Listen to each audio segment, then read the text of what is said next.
Best health packages up to 80% discount. Tirumala Diagnostics. నమస్తే రచిత గారు. నమస్తే ఉషా. టీనేజ్ వయసుకు వచ్చిన పిల్లలు సర్వసాధారణంగా ఎదుర్కొనే ప్రాబ్లమ్స్ ఏంటంటారు? ఎందుకంటే చాలామంది టీనేజ్ పిల్లలు ఇది మాకే అనిపిస్తుందా అనుకునే డౌట్ ఒకటి ఉంటుంది. ఎవరికి చెప్పలేరు, అటు పేరెంట్స్ని కానివ్వండి ఫ్రెండ్స్ని కానీ అడగలేరు, ఎందుకంటే షై ఫీల్ అవుతూ ఉంటారు. ఆ ఫీలింగ్ పక్కన వాళ్ళకి కూడా ఉందని, ఇది వయసులో కామన్ అని చాలా మందికి తెలియదు. అండ్ పేరెంట్స్ కూడా కొన్ని సందర్భాల్లో దీని గురించి ఎడ్యుకేట్ చేయరు.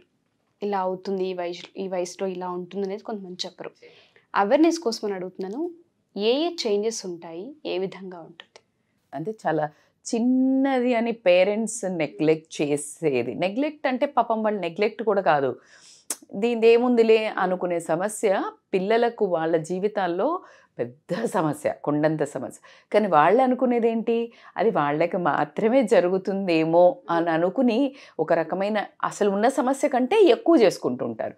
కానీ మీరు అన్నట్టు ఈ టీనేజ్లో సర్వసాధారణంగా వచ్చే సమస్యే అని తెలిసినప్పుడు ఏమైందంటే, ఓ ఇది కామన్, నాతో పాటు 10 మందికి కూడా ఉందా అన్నప్పుడు కంఫర్ట్ లెవెల్ పెరగడం జరుగుతుంది. అది చాలా వాస్తవం.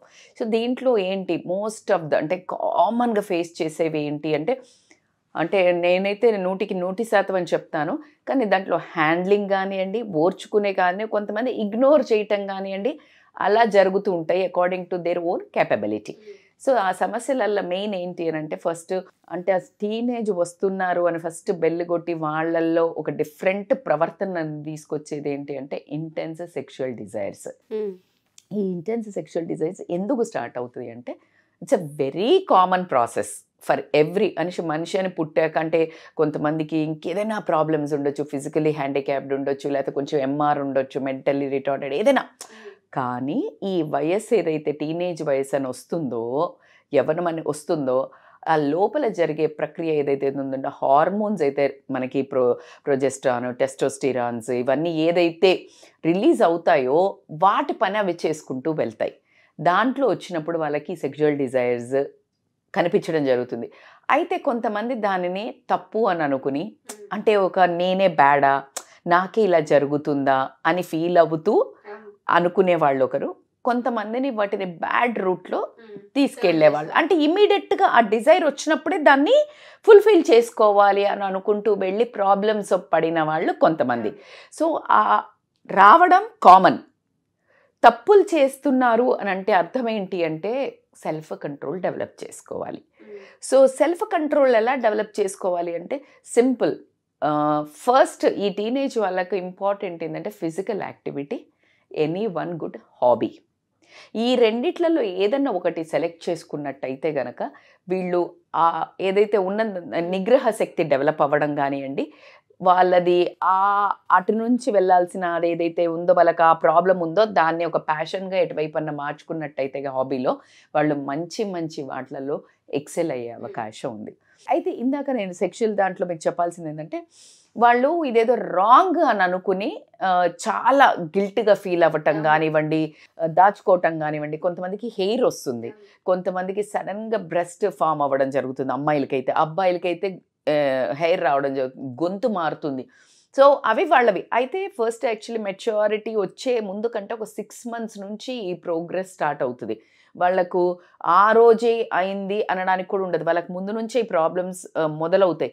ఇంకా చెప్పాలంటే every body is unique, every one those అంటే వాళ్ళు అండర్గోయే ప్రాబ్లం ఖచ్చితంగా వేరుంటుంది. కానీ సొల్యూషన్ ఒకటే అని ఎందుకు చెప్తున్నాను అంటే, ప్రాబ్లం చిన్నదైనా పెద్దదైనా ఒక ఫార్ములా సేమ్ అన్నట్టు నేను చెప్పినట్టు ఎక్సర్సైజ్, అవుట్ సైడ్ ఫుడ్ని అవాయిడ్ చేసి, మెయిన్ తొందరగా అంటే అనుకున్న దానికంటే ఎక్కువ సెక్షువల్ డిజైర్స్ రావడానికి మెయిన్ కారణం ఏంటంటే హార్మోనల్ ఇంజెక్షన్స్తో వచ్చే ఫుడ్, పౌల్ట్రీ కానివ్వండి, కెమికల్స్తో కూడిన మనము ఫుడ్, వెజిటబుల్స్, ఫ్రూట్స్ కానివ్వండి, వాటిని పెరగడానికి ఇస్తుంటే మనం కూడా పెరగడము, అవాంఛనీయంగా జరిగే మనకి ఈ ప్రక్రియ ఏదైతే ఉందో ఒక కంట్రోల్డ్గా జరగకుండా, ఎలా అయితే కొన్ని రోజులకు పెరిగేది ఫాస్ట్ ప్రొడక్షన్ వస్తుంది, అలాగే నీ బాడీలో కూడా హార్మోనల్ చేంజెస్ వికృతంగా కనిపించటం వల్ల ఏమవుతుందని అంటే అన్కంట్రోలబుల్. సెకండ్ ఏంటంటే, మొబైల్ తెరిస్తే సినిమాలు చూస్తే ఏది చూసినా చాలా అన్వాంటెడ్ కంటెంట్, అంటే ఏజ్కి మించి చూడడం జరుగుతుంది. ఎప్పుడైతే నీ బాడీలో జరుగుతుంది, నువ్వు తింటున్నావు, నువ్వు చూస్తున్నావు. మూడిటి ద్వారా ఈ హార్మోన్స్ ఏదైతే ఉన్నాయో విపరీతంగా సెక్రీట్ అయ్యే వరకు అన్కంట్రోలబుల్ డిజైర్స్ అవ్వడము. ఆ అన్కంట్రోలబుల్ డిజైర్స్ అయినప్పుడు ఫిల్ చేసుకోవడానికి జరిగిన వాటిల్లోనే చాలా బ్యాడ్, అంటే పెళ్ళికి ముందే ఇప్పుడు చాలామంది అడ్వాన్స్ అవుతున్నారు, లివింగ్లో ఉంటున్నారు, లేకపోతే స్కూల్ ఏజ్ నుంచి they are going for sex. అంటే ఏంటి అంటే this 3 are unable to control. ముందు పాతకాలం నుంచి ఉంది, ఎవరికైనా ఇది కామన్ ప్రక్రియ, కానీ ఇంత అగ్రెషన్ లేదు, ఇంత అగ్రెసివ్ లేదు. ఎందుకంటే పాతకాలంలో ఒక పద్ధతి, కల్చరు, ఇవన్నీ టీవీ ఎప్పుడో ఆదివారం కూర్చుంటా చేతులారి ఏదో చిన్నగా అలా కొంచెం చేతులు పట్టుకునే సీన్ ఉంటేనే అమ్మ వాళ్ళు కట్టేసేవాళ్ళు, అంటే బంద్ చేయటం కానీ మనం తల తిప్పుకొని వెళ్ళే రోజులు ఉండే. సో అందుకని అంత అగ్రెసివ్నెస్ లేదు, ఇంత అడ్వాన్స్డ్ లేదు, ఇంత అడ్వాన్స్గా లివిన్ లేదు, లేకపోతే ఇంత అడ్వాన్స్గా పెళ్ళికి అంటే కాలేజ్ స్కూళ్ళని ఈ ముద్దులని హగ్గులని, లేకపోతే ఇంకా చెప్పాలంటే వాళ్ళు చాలా ముందుకు వెళ్ళిపోతున్నారు అనే వాస్తవం అందరికీ తెలిసిందే. సో ఎందుకంటే ఈ 3 కంటెంట్స్ జరుగుతున్నాయి, as we said, like hormonal content as it ఈస్గా లోపల జరిగే. సో కాబట్టికి దీన్ని తట్టుకోవడానికి ప్రజెంట్ ఉన్న టీనేజర్స్కి రియల్గా కూడా చాలా స్ట్రెంత్ అవసరం పడుతుంది. పాపం మన వాళ్ళ మీద కంప్లైంట్సే ఇస్తున్నాము, కానీ వాళ్ళ బాధ్యత ఎంత పెరిగిందంటే స్వతహాగా కంట్రోల్ చేసుకోవడం అనేది కాస్త అంటే కష్టతరమైంది అని చెప్తాను. కానీ ఆ కష్టతరమైన నుంచి బయటపడడానికి మన పిల్లలు ఎంతైనా క్యాపబుల్ పిల్లలు కాబట్టి ఖచ్చితంగా నేను చెప్పినట్టు ద ఫస్ట్ ఈజ్ ఎక్సర్సైజ్, మంచి ఫుడ్, ఒక 6 days ఇంట్లో వాళ్ళు వండిన ఫుడ్, అలా కాకుండా కాస్త ఒక 10 నిమిషాలు 5 నిమిషాలైనా మెడిటేషన్ రోజుకు ఒకసారి చేస్తే కనుక వండర్ఫుల్ రిజల్ట్ ఉంటుంది. అండ్ సెకండ్ వచ్చేసి యాంగ్జైటీ అంటే ఏంటి అని అంటే మనుషుల్లో ఒక రకమైన ఆత్రం, రెస్ట్లెస్నెస్. మీరు చూడండి, ఏ టీనేజర్ చూసినా కుదురుగా కూర్చోవడం అయితే నువ్వు చూడవు ఉషా, రెస్ట్లెస్నెస్. నేను మొన్న కూడా ఎవరితో వింటుండే, పూజ ఇంతసేపు అంటే అమ్మా అంతసేపా నేను కూర్చోను అంటే, వాళ్ళకు కళ్ళు మూసుకొని మెడిటేషన్లో కూర్చున్నా అన్న కూడా రెస్ట్లెస్నెస్ ఎందుకు జరుగుతుంది అని అంటే బేసికల్గా one of the main important reason is again this hormonal change. అలాగే బ్రెయిన్ డెవలప్మెంట్ అవుతుంటుంది. నీ బాడీ ఒక రకమైన రియాక్షను, బ్రెయిన్ ఒక రకమైన రియాక్షను. ఎందుకు అంటే బ్రెయిన్ అడుగుతుంది మెచ్యూర్డ్గా ఉండాలి, మనం పెద్దవాళ్ళం అయ్యాంగానే, బట్ మనలోన హార్మోన్స్ అడుగుతున్నాయి, వేరే అడుగుతున్నాయి. A lot of conflict between these two. మన ఇంట్లో పరిసరాలు, మన ఇంట్లో కల్చరు, బయట జరిగే కల్చరు, వీళ్ళ మనస్తత్వము, వీళ్ళ హార్మోనల్. మీరు చూడండి 4 రకాల యుద్ధాలు జరుగుతున్నాయి. సో అలా జరిగినప్పుడు వీళ్ళకి దే కాంట్ కంట్రోల్. సో దానికోసమని యాంగ్జైటీ డెవలప్ అవ్వడము. ఇంకొక రీజన్ ఏంటంటే వాళ్ళకు పాత ఇన్సిడెంట్స్ ఏదైనా జరుగుతాయి వాళ్ళ ఫ్యామిలీలలో, పోస్ట్ ట్రామాటిక్ అంటారు. పోస్ట్ ట్రామాటిక్ అంటే ఫర్ ఎగ్జాంపుల్ వాళ్ళ ఇంట్లో అమ్మా నాన్న బాగా గొడవ పడుతుండొచ్చు. కొంచెం గొడవ పడేవాళ్ళు సెన్సిటివ్ అమ్మాయి అబ్బాయి ఉంటే అది మనసుకు తీసుకోవచ్చు. కొంతమంది చేతులు చేసుకోవడము, ఫిజికల్ అబ్యూస్ ఉండటం కానీ, లేకపోతే ఇంకేదైనా వాళ్ళు శారీరకంగా కలుస్తున్నప్పుడు ఇంకెవరో ఏదైనా వాళ్ళు ఏం తీసుకుంటున్నారో నీకు తెలీదు. వాళ్ళు ఆ ఒక్క క్షణము చూసింది ఈ సబ్కాన్షియస్లో పడిపోతే they want to have that feeling. అది వాళ్ళు పేరెంట్సే, అది కామనే అనేది ఉండదు. అందుకే మనం ఒక వీడియో చేసాం, పిల్లలు ఉన్నప్పుడు వాళ్ళు పిల్లల పక్కన ఎలా పడుకోవద్దు మనము అనేది కూడా చేసాం. That impacts a lot Usha. So ఇలాంటివి చాలా కేర్ఫుల్గా. పోస్ట్ ట్రామాటిక్ ఇంకోటి ఏంటంటే ఎవరైనా అన్న తమ్ములు కొట్లాడుకోవడము, ఇంట్లో వాళ్ళు బాగా కలహాలు ఉండటము, ఇవన్నీ వాళ్ళని ఎప్పుడు గొడవలను ఈ యాంగ్జైటీకి డెవలప్ చేయడం జరుగుతుంది. సో ఇంకొకటి ఏంటంటే depression. This is the biggest topic. As you know, మనం ఎప్పుడు మాట్లాడుకుంటున్నాం, పెద్ద పెద్ద స్టార్స్ కూడా మాట్లాడుతున్నారు. ఇది కామన్ అయిపోయింది డిప్రెషన్. ఏంటంటే మనం అప్పుడు దీపికా పడుకోనితో మాట్లాడింది, మొన్న రష్మిక కూడా మాట్లాడింది. So it is a biggest topic. టీనేజ్లో ఎక్కువ డెవలప్ అవ్వడానికి కారణం ఏంటి అంటే పియర్ ప్రెషర్. రిలేషన్షిప్స్ తీసుకోండి. రిలేషన్షిప్స్ అంటే ఒకటి ఎంటర్ అయిపోతున్నారు ఫాస్ట్గా, గర్ల్ ఫ్రెండ్ బాయ్ ఫ్రెండ్ అని. ఆ తర్వాత వైలెంట్ బిహేవియర్స్, ఫోన్లు చెక్ చేయడాలు, ఫోన్లు బద్దలు కొట్టడాలు, లేకపోతే నువ్వెక్కడికి పోయాను అని ట్రస్ట్ ఇష్యూస్, అనుమానాలు, లేకపోతే ఈ ఫిజికల్గా వాళ్ళు అడగడము, వీళ్ళకి ఇష్టం లేకపోవడము, కానీ వాళ్ళు కావాలనుకో. Lot many more things are going in their lives. ఇంకొకటి, ఇప్పుడు నేను ఫిజికల్గా ఒప్పుకోకపోతే నన్ను రిజెక్ట్ చేస్తాడేమో, ప్రేమ ఉంది ఇది అసలు వాళ్ళ జీవితంలో మనకు అందుకే పిల్లల్ని ఇవ్వడానికి నీకేంట్రా చదువుకోక అసలు ఏం కష్టాలు అని అంటే నాకా అంటారు. అంటే అసలు మనదే కష్టం కాదు, వాళ్ళదే కష్టాలు. కానీ అది కోరి తెచ్చుకున్నదే వాళ్ళు మాత్రమే. ఫోకస్ ఓన్లీ చదువు అమ్మా నాన్న అనే కామన్ రూట్ని మర్చిపోయి ఈ సబ్ రూట్స్ ఏదైతే జీపీఎస్లో చూసేసే ఈజీ రూట్స్ ఉన్నాయి కదా, అవే ఎంచుకొని అందులోకి వెళ్ళి ప్రాబ్లమ్స్ పడడం జరుగుతుంది. సో రిలేషన్షిప్స్ తీసుకోండి, రిజెక్షన్స్ తీసుకోండి, ఫ్యామిలీ ఇష్యూస్ తీసుకొనివ్వండి, ఇలా ఇన్నిన్ని ప్రాబ్లమ్స్లో వాళ్ళు తెలియకుండా ఊబిలోకి చిక్కిపోయి పోస్ట్ ట్రామాటిక్ ఈవెంట్స్ కూడా అంటారు. అంటే పోస్ట్ కూడా కాదు, వాళ్ళకు ప్రజెంట్ కూడా జరగవచ్చు.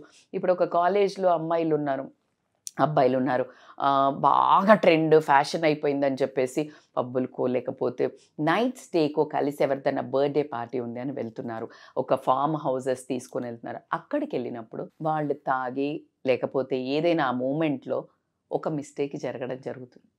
ఇది వీళ్ళకి తెలియకుండా జరిగిన అవాంఛనమైన ఘటన. ఎక్స్పెక్ట్ చేయని పీపుల్ వాళ్ళ మీద దాడి చేయటం, ఇలాంటివి పేరెంట్స్కి చెప్పుకోలేరు, ఫ్రెండ్స్కి చెప్పుకోలేరు. ఎవరు అండర్గో అవుతారు? Trauma they are undergoing.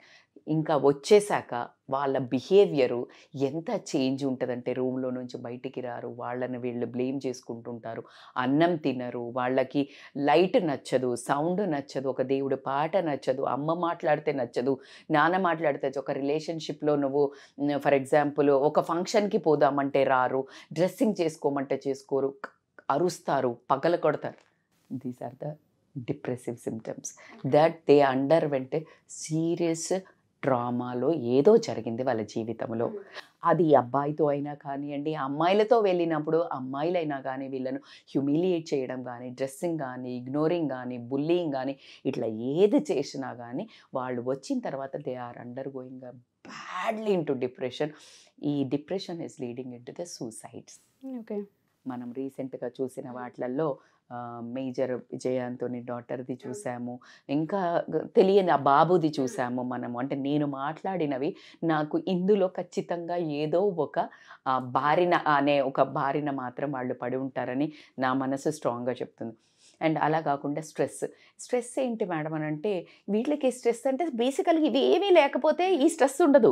ఈ స్ట్రెస్ ఏంటి, మన కాలేజ్లో చేరిన దగ్గర నుంచి, స్కూల్లో నుంచి, స్టార్టింగ్ నుంచి ఫన్ ఎంటర్టైన్మెంట్ రాగానే బ్యాగ్ అక్కడ పడేసి అలా పడుకొని టీవీ చూసి అది చేసి ఎగ్జామ్ వరకు చదవరు, ఎగ్జామ్ రాగానే గాబరా, అండ్ అసైన్మెంట్స్ ఫినిష్ చెయ్యరు, అసైన్మెంట్లో సైన్ లేకపోతే exam రాయను.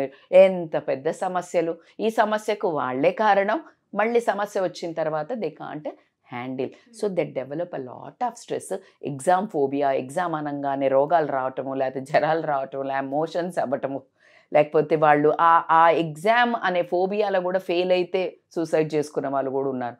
So because of not having a interlinked, that's what I'm saying, but not indisciplined lifestyle.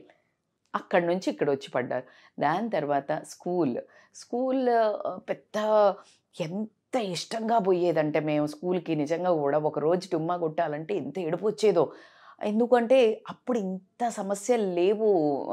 చక్కగా పోయామా, ఫ్రెండ్స్తో ఉన్నామా, స్కూల్ విన్నామా, తర్వాత ఆ ఇంటర్వెల్లో కాస్త పోయి అప్పరికి పళ్ళు అవి ఏదో కొనుక్కున్నామా సరదాగా, మళ్ళీ కాస్త గేమ్స్ ఆడుకున్నామా, డాన్స్ ప్రాక్టీస్ చేసా, ఇది ఉండేది.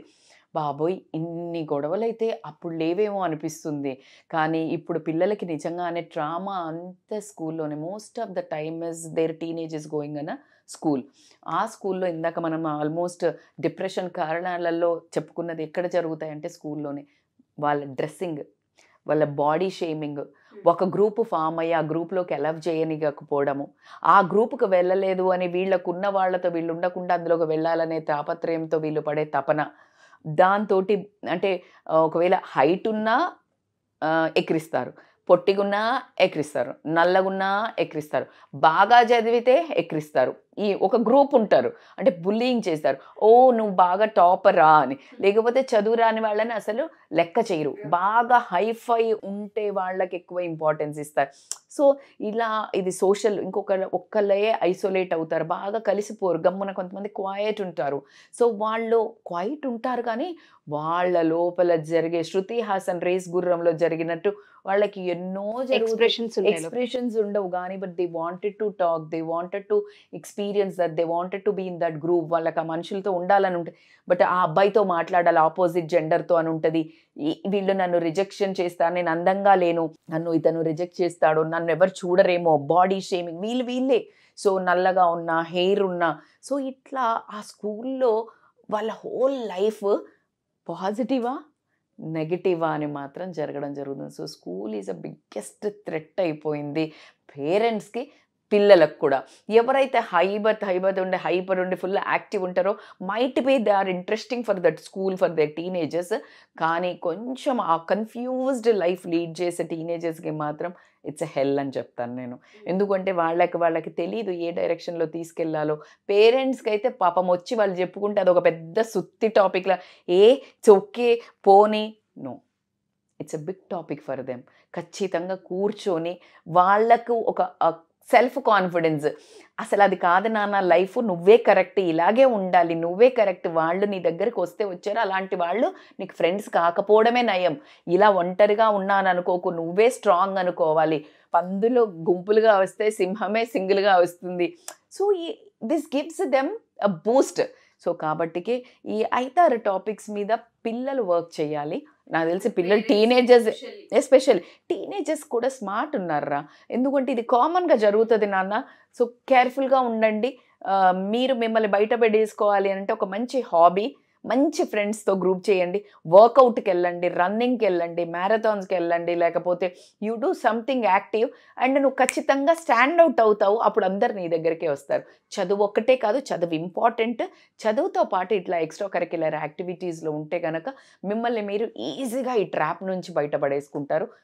పేరెంట్స్ మాత్రం ఇవన్నీ చూసి మీ పిల్లలు ఏ అగాధంలో పడుతున్నారు అని ఒకసారి ఖచ్చితంగా ప్రతిరోజు మీరు ఒక 10-15 నిమిషాలు టైం ఇచ్చి వాళ్ళతో డిస్కస్ చేయడం అనేది మ్యాండేటరీ. దీపం పెట్టాలి ప్రొద్దున్నే లేసి, మీరు వంట బ్రేక్ఫాస్ట్ చేసి పెట్టాలి, లేకపోతే ఇంకేదైనా మస్ట్ బట్టలు పిండాలి, ఇలాంటివి ఎంత కామన్ అనుకుంటారో వీటన్నిటికంటే ప్రియారిటీ ఏంటంటే నీ పిల్లలతో ఇలాంటి వాటి మీద discussion is the major your first priority అని నేను చెప్తాను. ఎగ్జాక్ట్లీ, నేను అదే చెప్పాలి అనుకున్నా.